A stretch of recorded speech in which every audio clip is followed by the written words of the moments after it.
இயேசுவில் எனது அன்பிற்குரியவர்களே, உங்களுக்கு என்னுடைய இதயம் கனிந்த வாழ்த்துக்கள்.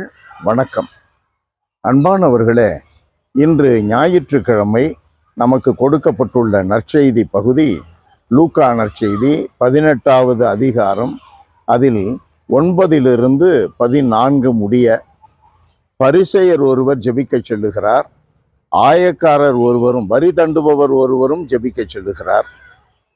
பரிசேயருடைய ஜபத்திலே இறைவனை புகழவில்லை, இறைவனிடம் வேண்டுதல் வைக்கவில்லை, இறைவனுக்கு தன்னை ஒப்பு கொடுக்கவில்லை, இறைவன் முன்பாக தன்னை தாழ்த்தி கொள்ளவில்லை, கடவுளை இறைவனை மையப்படுத்தவில்லை, தன்னையே மையப்படுத்துகிறான், தன்னை புகழ்ந்து கொள்ளுகிறான்.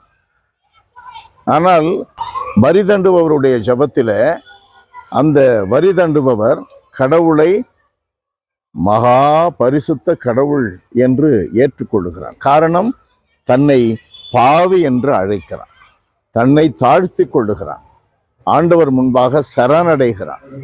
தன்னை பற்றி சொல்லவில்லை, கடவுளை மையப்படுத்துகிறான், இறைவனை மையப்படுத்துகிறான். நம்முடைய ஜெபம் எப்படி இருக்க வேண்டும் என்பதை குறித்த ஒரு அற்புதமான பகுதி இன்றைய நற்செய்தி பகுதி.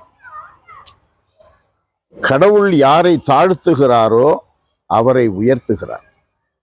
தன்னை தாழ்த்தி கொள்ளுகிறவன் உயர்த்தப்படுவான். இயேசு நமக்கு கற்பிக்கிறார். தன்னை உயர்த்தி கொள்ளுகிறவன் தாழ்த்தப்படுகிறான். இந்த ஜெபத்திலே அது மிக தெளிவாக ஆண்டவர் சொல்லுகிறார். வரி தண்டுபவர் தான் கடவுளால் ஆசீர்வாதங்களை பெற்றுக்கொண்டு வீடு திரும்புகிறான். நம்முடைய வாழ்க்கையில ஜெபம் செய்கிறோம் என்றால், ஆலயத்திற்கு செல்லுகிறோம் என்றால், திரும்பி வரும்பொழுது கடவுளுடைய இரக்கத்தை பெற்றவராக திரும்ப வேண்டும், கடவுளுடைய ஆசீரை பெற்றவராக திரும்ப வேண்டும், கடவுளுடைய மன்னிப்பை பெற்றவராக திரும்ப வேண்டும், நன்மைகள் கை நிறைய, இதயம் நிறைய, வாழ்வு நிறைய பெற்றுக்கொண்டவர்களாக திரும்ப வேண்டும். அதை எப்போதுமே மனதிலே கொள்ள வேண்டும், வெறுமனே திரும்பக்கூடாது. அன்பு நிறைந்த எங்கள் இறைவா, உம்மை போற்றி புகழுகிறோம்.